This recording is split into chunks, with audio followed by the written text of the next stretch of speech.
সেবার জন্য কোষাকুষিতে চরণামৃত ছিল। সেই চরণামৃত রাজার চোখে মুখে দিলেন।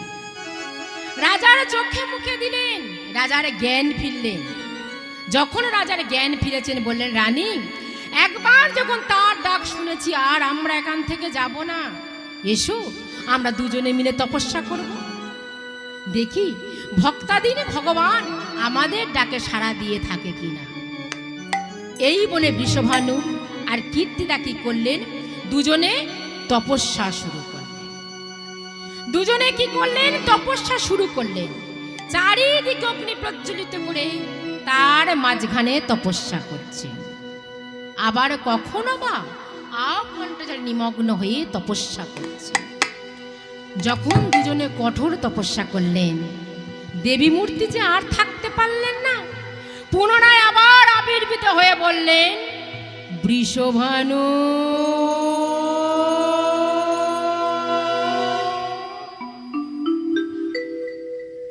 কীর্তিদা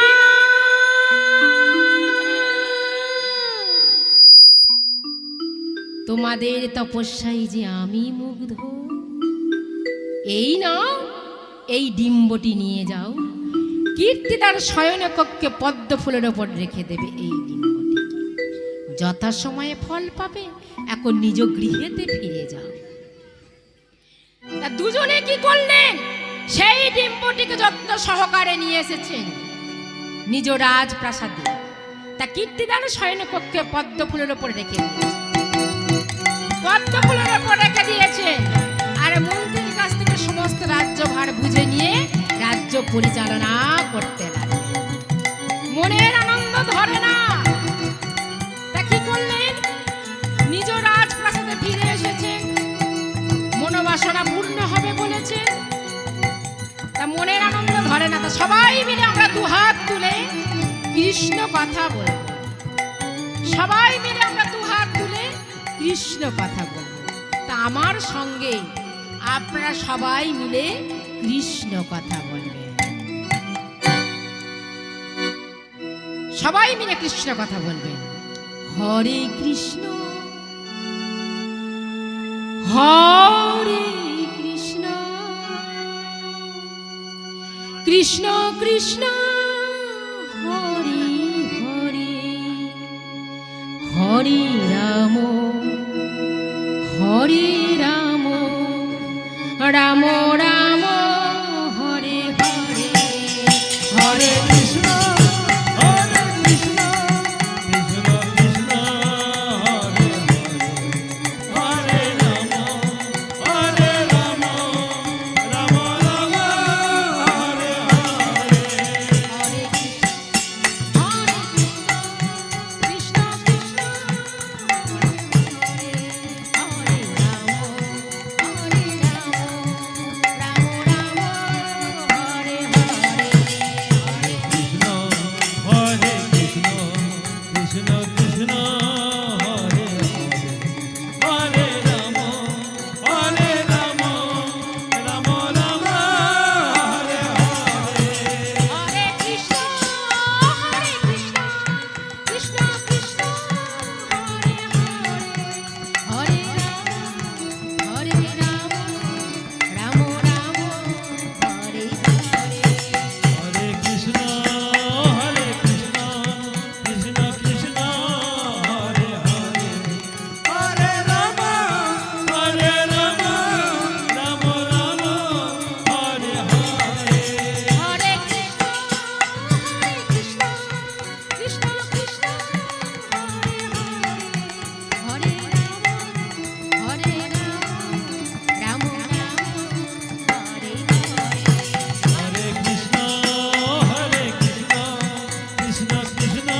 শয়নকক্ষে পদ্ম ফুলের ওপর সেই ডিম্বটিকে রেখে দিয়েছে। তা বৃষভানু আর কীর্তিদার মনের আনন্দ ধরে না। তা যখন সেই পদ্ম ফুলের ওপর রেখে দিয়েছেন, তা মন্ত্রীর কাছ থেকে সমস্ত রাজ্যভার বুঝে নিয়ে রাজ্য পরিচালনা করতে লাগলেন। এইভাবে দিন যেতে যেতে ক্রমশ ভাদ্র মাসে শুক্লা সপ্তমী তিথিতে সেই ডিম্ব থেকে এক দেবী মূর্তি প্রকাশ। যখন সেই ডিম্ব থেকে দেবী মূর্তিকে দেখতে পেয়েছেন, দেখি তো দুজনে স্তম্ভিত হয়ে গেছে। এ আমরা কি দেখছি? কাকে দেখছি? মা, তুমি কি জগদ্ধাত্রী? তুমি কি অন্নপূর্ণা? তুমি কি ত্রিনয়নী? বলো মা, তুমি কে? তুমি কি দুর্গা? সেই দেবী মূর্তিকে দেখে দুজনে স্তব করতে লাগলেন। হে ভগবতী মহামায়া, তুমি ত্রিগুণাশ্রিতা, তুমি রজগুণে ব্রহ্মার গৃহিণী বাগদেবী, সপ্তগুণে বিষ্ণুর পত্নী লক্ষ্মী, তব গুণে শিবের বনিতা পার্বতী, অবাত্রিগুণান্বিত তুমি অবস্থা, তুমি অনির্বচনীয়া, অপার মহাময়ী, পরম ব্রহ্মময়ী দেবী, ঋষির সন্তান কন্যা কাত্যায়নী, তিনি কন্যা কমলাক্ষা দুর্গী, তিনি আদি শক্তি আগম প্রসিদ্ধ শক্তিধারী দুর্গা, নিজ দেহ তো সম্মুখ তেজ অনুভবে শত্রু দহন কাল অগ্নিবর্ণা অগ্নিলোচনা।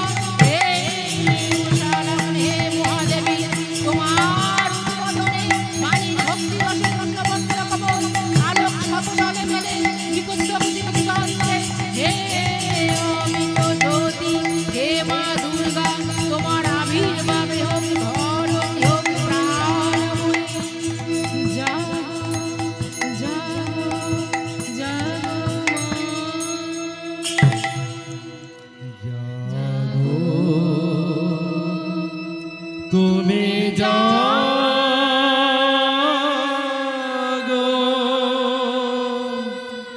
জাগো দুর্গা, জাগো দশ প্রহরণ ধারিণী, অভয় শক্তি বল প্রদায়িনী, তুমি জাগো, তুমি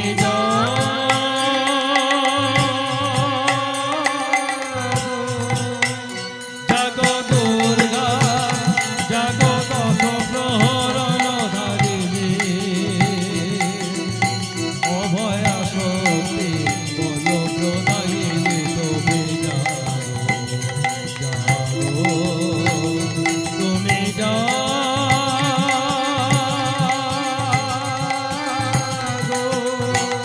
জাগো দুর্গা, জাগো দশ প্রহরণ ধারিণী, অভয় শক্তি বল প্রদায়িনী, তুমি জাগো, তুমি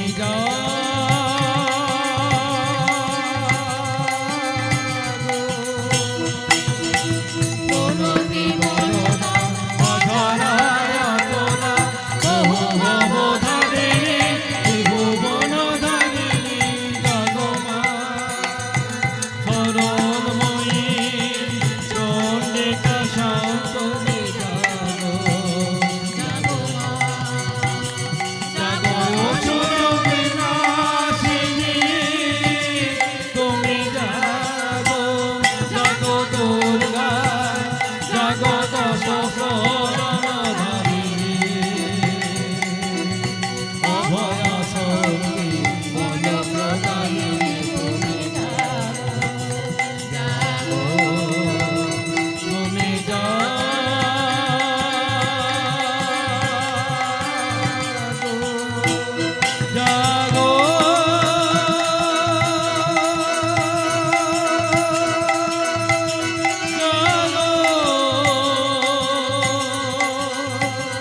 তুমি জাগো।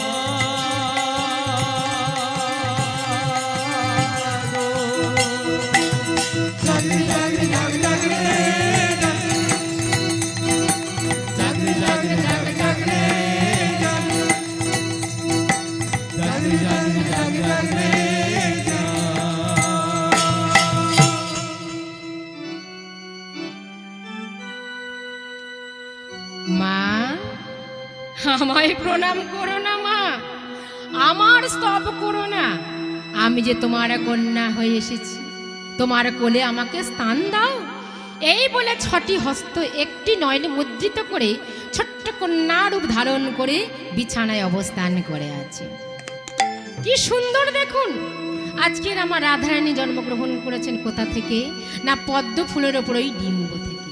আর মা কীর্তিদা জন্মগ্রহণ করেছিলেন কোথা থেকে? যজ্ঞকুণ্ড হতে। তাই মা ও মেয়ে কোনো গর্ভজাত সন্তান নয়।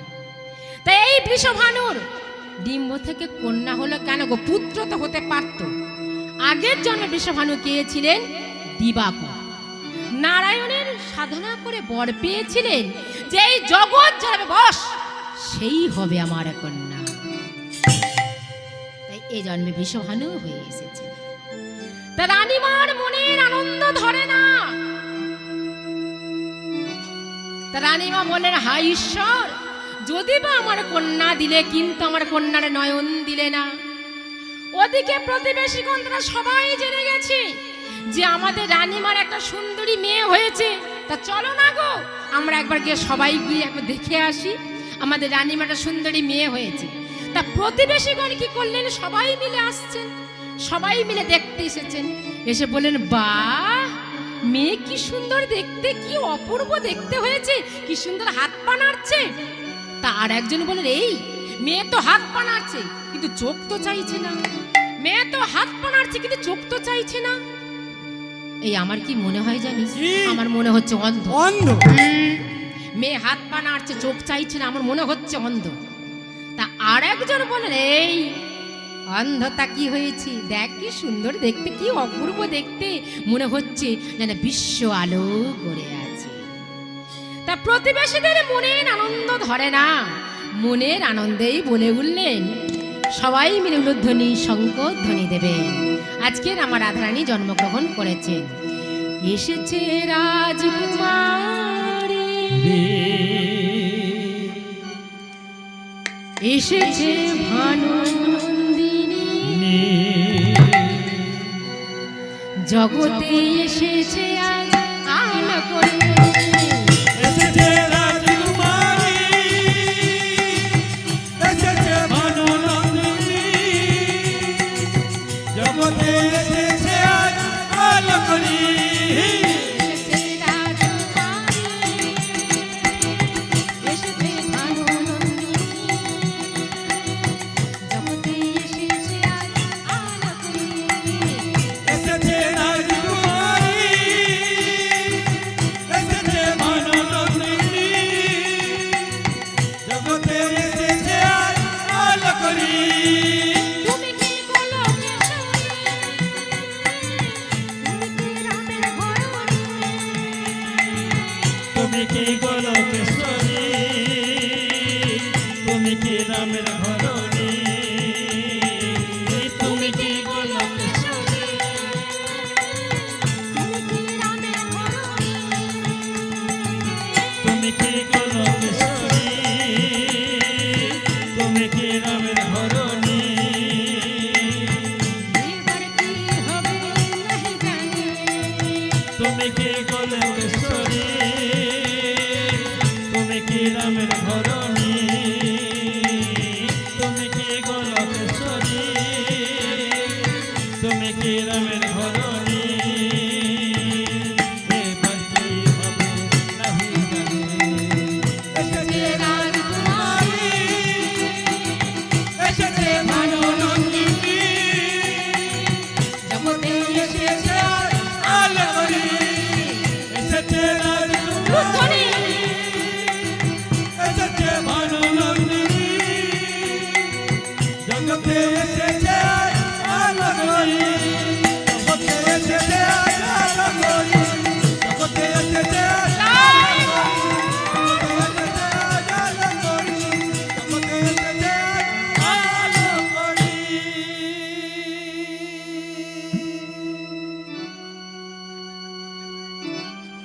তা কি করলেন? মনের আনন্দ ধরে না। আর ওদিকে মা যশোদা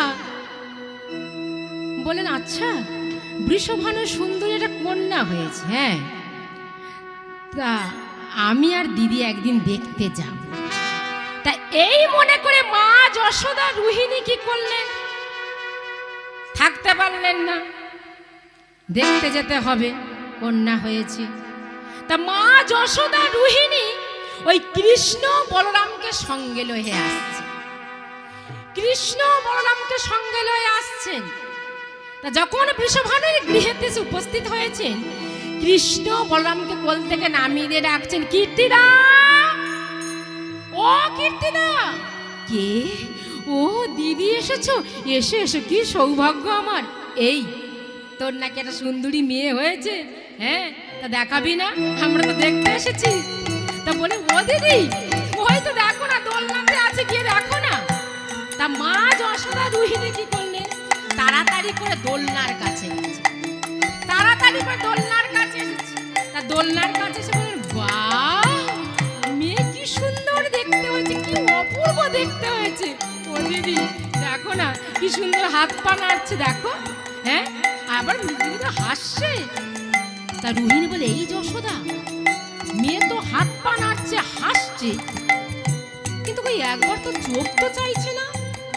মেয়ে হাসছে, হাত পা নাড়ছে, চোখ তো চাইছে না। যশোদা বলে, হ্যাঁ সত্যি তো, মেয়ে তো চোখ তো চাইছে না। রোহিণী বলে, এই যশোদা, তবে কি ও অন্ধ? যশোদা বললেন, কীর্তিদা। যখন কীর্তিদা বললেন, তখন বললেন, দিদি গো, ঈশ্বর আমার কন্যা দিয়েছে, কিন্তু আমার কন্যার নয়ন দেয় না। তখন যশোদা বললেন, দেখ, এই নিয়ে মন খারাপ করিস না, ভগবান যদি কৃপা করেন সব ঠিক হয়ে যাবে, এই নিয়ে মন খারাপ করিস না। আচ্ছা মা, ও বাবা, রাধারানী কি সত্যি অন্ধ?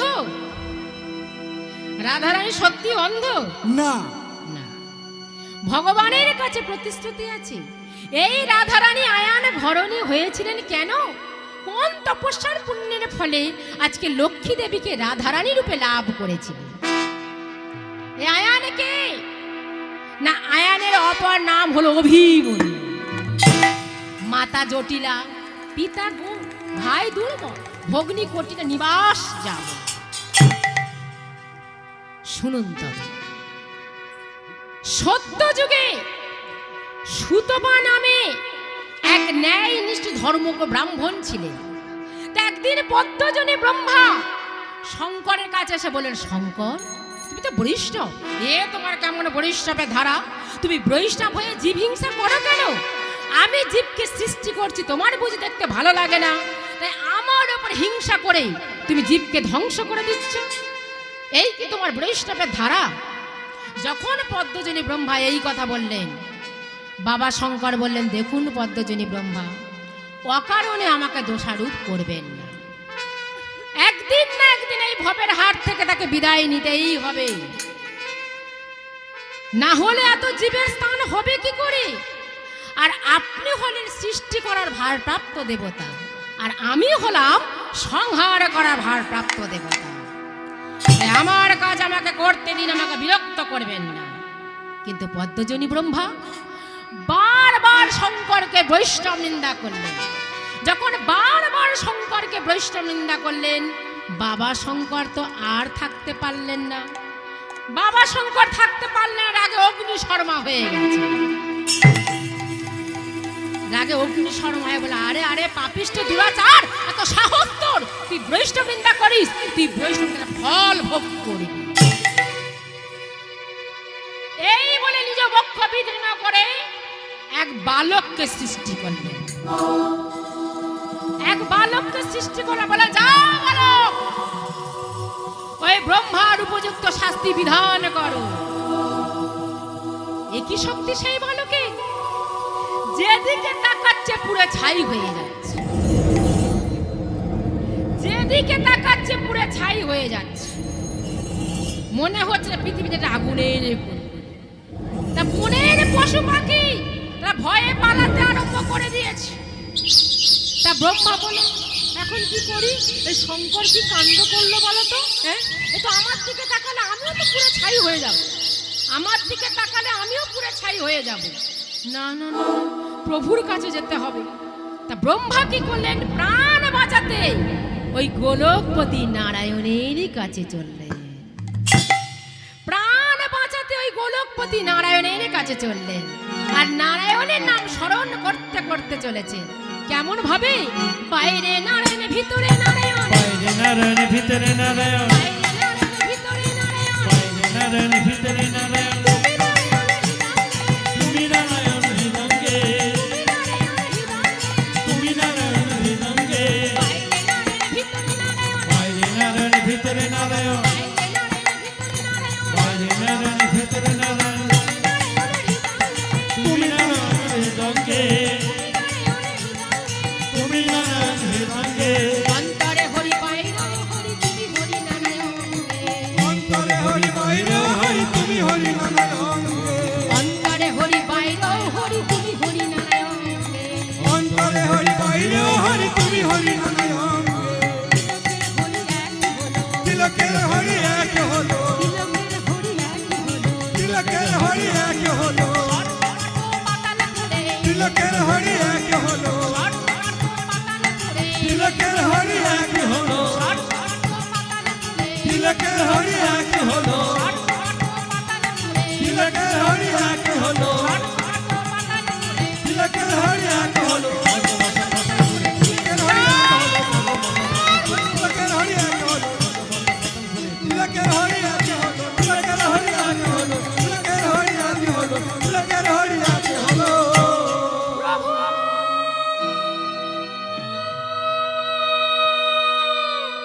প্রভু প্রভু প্রভু গো, কি ব্যাপার?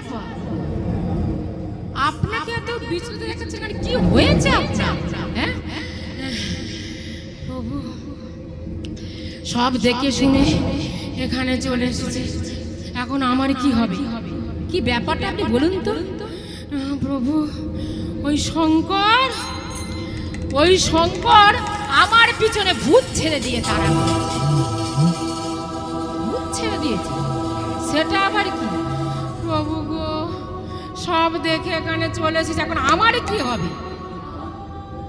তা বলেন কি ব্যাপারটা আপনি বলুন তো। তা ব্রহ্মার মুখে সমস্ত কথা শুনে বললেন, আপনি একই করেছেন, আপনি বৈষ্ণব নিন্দা করেছেন। জানেন না বৈষ্ণব নিন্দা হলো মহাপাপ? আর আপনি বৈষ্ণব নিন্দা করলেন কেন? আমি তো কিছু করতে পারবো না। যার কাছে অন্যায় করেছেন তার কাছে গিয়ে ক্ষমা প্রার্থনা করুন। আর আপনি বৈষ্ণব নিন্দা করলেন না? প্রভু, বলছিলাম কি, এই বুড়ো বয়সে আমি আবার দেখুন, এই ত্রিলোকে কোথাও গিয়ে আপনি কিছুই করতে পারবেন না।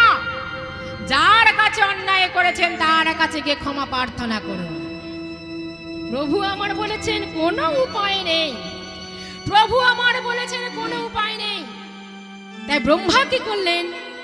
প্রভুর কাছ থেকে বিদায় নিয়ে এইবার আস্তে আস্তে আসছেন কোথায় না, যেখানে বাবা শঙ্কর বসে বসে ধ্যান করছেন সেখানে আসছে। বাবা শঙ্কর বসে বসে ধ্যান করছেন সেখানে আসছে। তা ব্রহ্মা ভয়ে ভয়ে কাছে এসে বললেন, এবার আমায় ক্ষমা করো, এবার আমায় ক্ষমা করো, এবার আমায় ক্ষমা করো, এবার আমায় ক্ষমা করো, অপরাধ করেছি বড়, এবার আমায় ক্ষমা করো, অপরাধ করেছি বড়, এবার আমায় ক্ষমা করো, এবার আমায় ক্ষমা করো, এবার আমায় ক্ষমা করো, এবার আমায় ক্ষমা করো, এবার আমায় ক্ষমা করো, এবার আমায় ক্ষমা করো। কে? আমি আর বৈষ্ণব নিন্দা করবো না, এবার আমায় ক্ষমা করে দিন। বেশ, আমি আপনাকে ক্ষমা করলাম। ক্ষমা পেয়ে ব্রহ্ম লোকে চলে গেছে। এইবার সেই বালক বললেন, প্রভু এখন আমার কি হবে? প্রভু বললেন, তুমি এক কাজ করো, ভগবত কৃপা লাভের জন্যে তুমি গভীর অরণ্যের মধ্যে তপস্যা করো, একদিন তুমি তার সাক্ষাৎ পাবেই পাবে। তা সেই বালক কি করলেন? ভগবত কৃপা লাভের জন্যে গভীর অরণ্যের মধ্যে তপস্যা শুরু করে দিয়েছে। তপস্যা শুরু করে দিয়েছে আর প্রাণ ভরে নারায়ণকে ডাকছেন আর বদনে বলছেন, নমো নারায়ণ, নমো নারায়ণ, নমো নারায়ণ, নমো নারায়ণ, নারায়ণ, নমো নারায়ণ, নমো নারায়ণ, নমো নারায়ণ। অনাদি অনন্ত আনন্দ ঘন, আর অনাদি অনন্ত আনন্দ ঘন, অনাদি অনন্ত আনন্দ ঘন, আর অনাদি অনন্ত আনন্দ ঘন। নমো নারায়ণ, নমো নারায়ণ, নমো নারায়ণ, নমো নারায়ণ।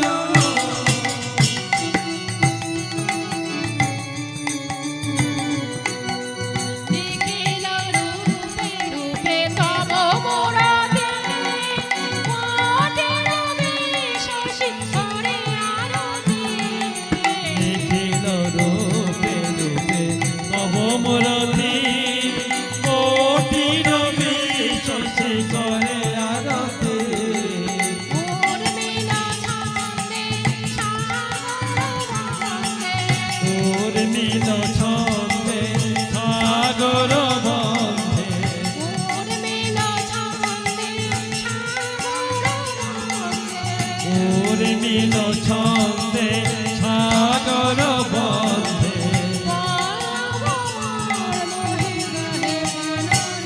নমো নারায়ণ, নমো নারায়ণ, নমো নারায়ণ, নমো নারায়ণ, নমো নারায়ণ, নমো নারায়ণ। লক্ষ্মী, লক্ষ্মী, আমি থাকতে পারছি না কেন? এমন মধুর কণ্ঠে কি আমায় ডাকে? আমাকে যে গোলক ত্যাগ করে দেখতে হবে কি এমন মধুর কণ্ঠে আমায় ডাকে। তা নারায়ণ আমার থাকতে পারলেন না, সেই বালকের কাছে এসে উপস্থিত হলেন। এসে বললেন, বালক, আমি এসেছি, তোমার তপস্যায় যে আমি মুগ্ধ, বলো তুমি কি চাও? প্রভু গো, তুমি এসেছো দয়াময়, তুমি আমার মনোবাসনা পূর্ণ করো। বলো তোমার কি মনোবাসনা? প্রভু, আমার মনোবাসনা এই যে তোমার লক্ষ্মীকে আমি স্ত্রী রূপে পেতে চাই। স্তব্ধ হও বালক, তুমি ভক্ত না হলে তোমাকে আমি উচিত শিক্ষা দাম। নারায়ণ আমার সেখান থেকে চললেন। সেই বালক বললেন, প্রভু, আমি তোমায় ডাকলাম, তবু তুমি আমার মনোবাসনা পূর্ণ করলে না।